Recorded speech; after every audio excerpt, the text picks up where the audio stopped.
जरा तसव्वुर करें, एक आम मुसाफिर तैयारा, एक आम शाम और आम लोग, लेकिन इन सब के दरमियान बैठा था एक ऐसा आदमी जो तारीख में हमेशा के लिए एक राज बनने वाला था। सफेद शर्ट, काली टाई, पुरसुकून चेहरा। वो फ्लाइट अटेंडेंट को एक पर्ची देता है और आहिस्ता से कहता है, आई हैव अ बॉम्ब। कोई शोर नहीं, कोई चीख नहीं। इसी लम्हे एक आम सफर एक तारीखी वारदात बन गया। इस आदमी का नाम था डी.बी. कूपर। 24 नवंबर 1971, परवाज पोर्टलैंड से सिएटल, तैयारा बोइंग 727। डी.बी. कूपर ने टिकट नकद खरीदा, जाली नाम इस्तेमाल किया, कोई शनाख्त जाहिर नहीं की। वो पुरसुकून था, न घबराहट न जल्दी। फ्लाइट अटेंडेंट्स के मुताबिक वो आम मुसाफिर जैसा लग रहा था, लेकिन उसके ब्रीफ केस में एक खतरनाक राज छुपा था। पर्ची खोली गई। इस पर लिखा था कि ब्रीफ केस में बम है। जब अंदर झांका गया तो तारें, सुर्ख सिलेंडर, हकीकी या जाली, कोई जांचने की हिम्मत नहीं कर सका। डी.बी. कूपर के मुतालबात वाज़े थे। $2 लाख नकद रकम, 4 पैराशूट्स, जहाज सिएटल में उतारा जाए। ये कोई आम मुजरिम नहीं था, ये सब कुछ सोच समझ कर किया गया था।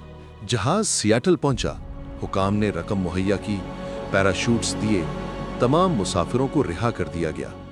अब जहाज में सिर्फ डी.बी. कूपर, पायलट, को पायलट, फ्लाइट इंजीनियर और एक फ्लाइट अटेंडेंट थे। फिजा में खामोशी थी, लेकिन दबाव शदीद था। डी.बी. कूपर ने हुक्म दिया, जहाज दोबारा उड़े मैक्सिको की तरफ। साथ ही हदायत दी, जहाज नीची परवाज करे, पिछली सीढ़ियां खुली रहें, कैबिन प्रेशराइज न किया जाए। ये बोइंग 727 की खास साख्त थी जिसने इस सब को मुमकिन बनाया। नीचे घने जंगलात, अंधेरी रात, तेज बारिश। ऊपर एक आदमी, एक फैसला। करीबन रात 8 बजे जहाज के अंदर एक झटका महसूस हुआ। प्रेशर बदला और फिर डी.बी. कूपर गायब हो चुका था। ना कोई आवाज, ना कोई इशारा, सिर्फ ये हकीकत कि वो हजारों फुट बुलंदी से बारिश और अंधेरे में कूद चुका था। FBI ने फौरी सर्च शुरू की। जंगलात, दरिया, पहाड़, हर जगह तलाश की गई। माहिरीन ने कहा कि इस छलांग से जिंदा बचना नामुमकिन है। कुछ अरसे बाद तहकीकात सर्द पड़ गईं। सब समझने लगे कि डी.बी. कूपर मर चुका है। 1980 में कोलंबिया रिवर के किनारे एक बच्चा खेलते हुए जमीन में दबे हुए नोट देखता है, पुराने, खराब, कीचड़ में लिपटे। जब सीरियल नंबर्स चेक किए गए तो वो डी.बी. कूपर की रकम से मिल गए।